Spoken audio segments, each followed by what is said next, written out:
What's up, YouTube? It's Carolina Calvin, and what I want to talk about in this video, I waited way too damn long to talk about it, and I'm very late on it, but I do want to talk about that Star Wars. I guess I'm gonna give my opinion on some of the information that's been brought to everyone's attention, and I guess about the trailer itself.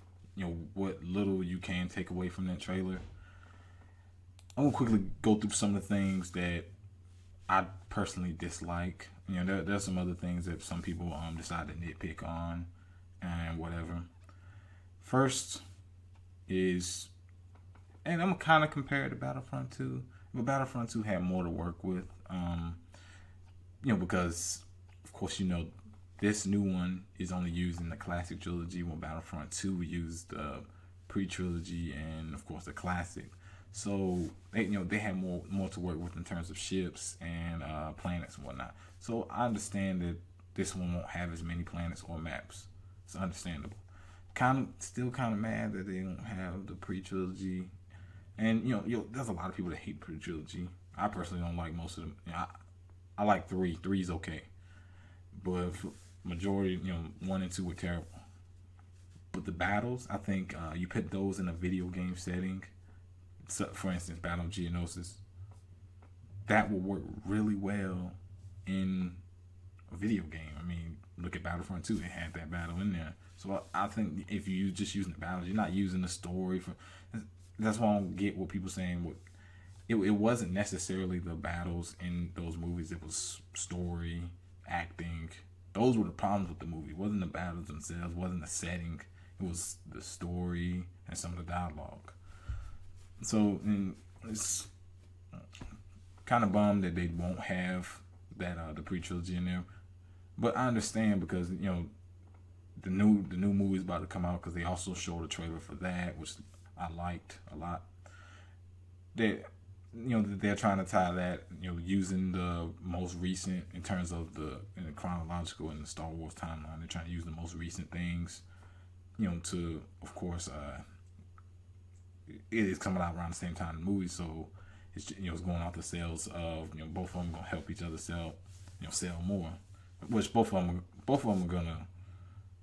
Battlefront's gonna make a lot of money, no matter how much EA fucks it up. People are gonna buy it. People been waiting for this game for a long time, and the movie, we haven't had a Star Wars movie in about 12 years.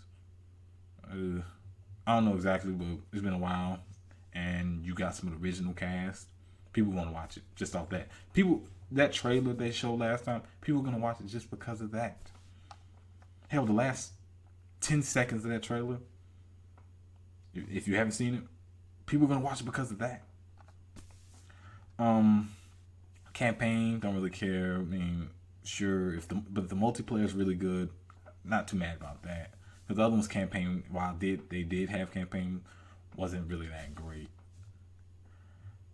It was essentially just like the multiplayer, but you were playing against like bots and whatnot. So there was some dialogue that differentiated from just your regular multiplayer match. But that's pretty much what it was. Player count. Battlefront 2 was 32v32, which was on a PS. It was on PS2, Xbox, and older PCs, of course. And that was 32v32. How was it?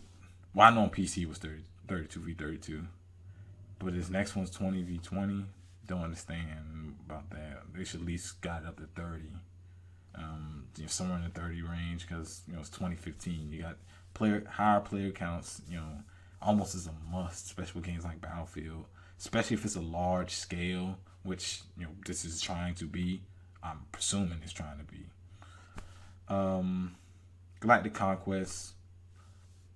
Which was just another game mode. It had like a strategy element. It was essentially the game. It had space battles, which that's one I'm gonna talk about.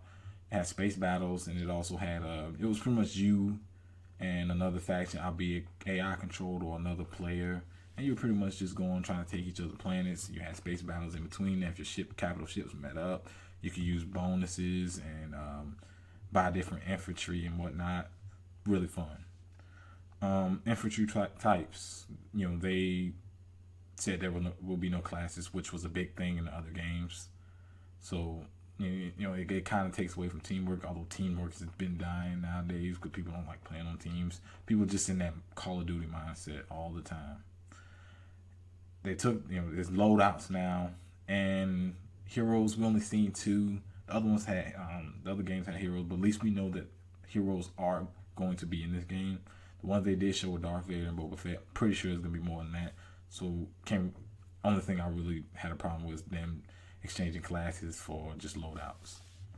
Vehicle types, of course, the other games are gonna have more, so can't be really mad at that. Plus, we haven't seen all the vehicles for the new one. And space battles. We got a Star Wars game with no space battles. Then they confirmed that it wouldn't have space battles. They even confirmed that they haven't actually confirmed that they were gonna bring that out as DLC later, because EA is gonna bring out DLC for a hot game like this. So we don't know if we're gonna they're gonna try to bring out later. There's been devs that said they wouldn't, but in the end they don't control what DLC decides to get pushed out. If EA wants it, they're gonna push it out. They don't care who hates it. That's why they do this. That's why they do the crap that they do. So no space battles in a Star Wars game where every single movie after the title scrolls, you see space. You see battles in space. You see them traveling through space. The game has Star in the name. Star Wars. There are no space battles. Even the PSP game, with this limited hardware, albeit the graphics were horrible, space battles. That's pretty much all I want to talk about. The trailer, which I will have at the end, there's no gameplay in the trailer, so it's just, I guess you just get to see some more new Star Wars stuff. That's pretty much what it is. It's all CG rendered footage. So there's nothing really to take from that outside of course, some of the things I said: characters, vehicles, planets. Obviously, it's going to be more than that, but nothing more to take from that. It took some of my hype down, I have to admit. I was expecting it. Not the trailer necessarily didn't do it. Information that was given to us did. The space battles to me was the biggest one. I couldn't believe it. But let me know what you comment. Let me know what you think down in the comment section. I'm gonna have that video, the trailer, right at the end of this. Of course, hit that thumbs up button. Subscribe. Thanks for watching. Peggy 16.